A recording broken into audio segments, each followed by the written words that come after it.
গতকাল রাত আনুমানিক গতকাল রাত আনুমানিক 10:30 ঘটিকার দিকে রাজাকানা ইউনিয়নের রঘুনাথপুর এলাকায় ভুয়া ডিবি পুলিশ পরিচয় দিয়ে 4-5 জনের একটি টিম জনক কামাল হোসেনের বাড়িতে তারা প্রবেশ করে সেখানে তারা মাদক ব্যবসায়ী বা বিভিন্ন বলে তার কাছে তারা দাবি করে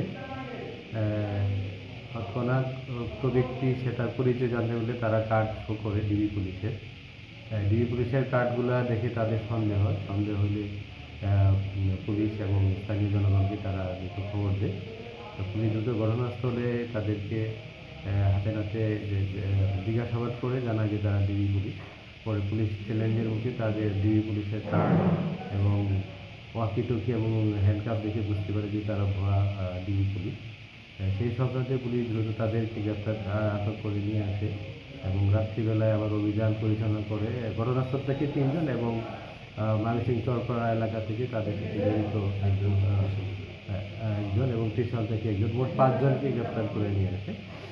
তাদের কাছ থেকে আমরা মোট 2টি হ্যান্ডকাপ, একটি ওয়াকিটকি এবং 2টি ভুয়া ডিবি পুলিশের জ্যাকেট, গ্রেপ্তারের পর ওনার সম্বলিত বিভিন্ন কাগজপত্র, 3টি ডিবি পুলিশের ভুয়া আইডি কার্ড এবং উক্ত কাজে ব্যবহার করার জন্য মনিটর, ডেস্কটপ ও প্রিন্টার, 7টি মোবাইল ফোন আমরা জব্দ করে নিয়ে আসি এবং তাদের জিজ্ঞাসাবাদে জানা যে তারা দীর্ঘদিন যাবৎ তাদের একটি চক্র রয়েছে। এই চক্রটি মহাসড়কে ডাকাতি, চুরি থেকে শুরু করে বিভিন্ন জায়গায় অপহরণ, চাঁদাবাজি দীর্ঘদিন যাবৎ চালিয়ে আসছে এবং এই চক্রটি পুলিশের নাম ব্যবহার করে, পুলিশের পোশাক ব্যবহার করে তারা তাদের কার্যক্রম চালিয়ে যাচ্ছে।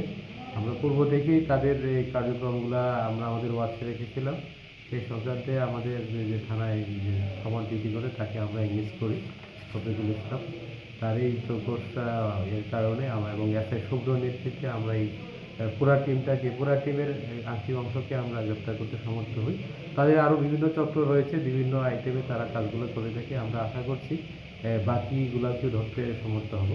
আর আপনাদের যারা পাবলিক আছে তাদের নিকট আহ্বান, যারা এগুলি পুলিশ পরিচয় দেবে তৎক্ষণাৎ আমাদের যদি সন্দেহ হয় তার সাথে সাথে অবশ্যই আইডি কার্ড প্রদর্শন করবে, লোকাল থানা পুলিশের সহায়তা নেওয়ার জন্য আহ্বান জানাচ্ছি এবং যাদেরকে গ্রেপ্তার করে নিয়ে আসছি যে আমরা তাদের বিরুদ্ধে একটি মামলা দায়ের করছি, খুব শীঘ্রই আমরা আজকের মধ্যে কোর্টে প্রেরণ করবো তাদের।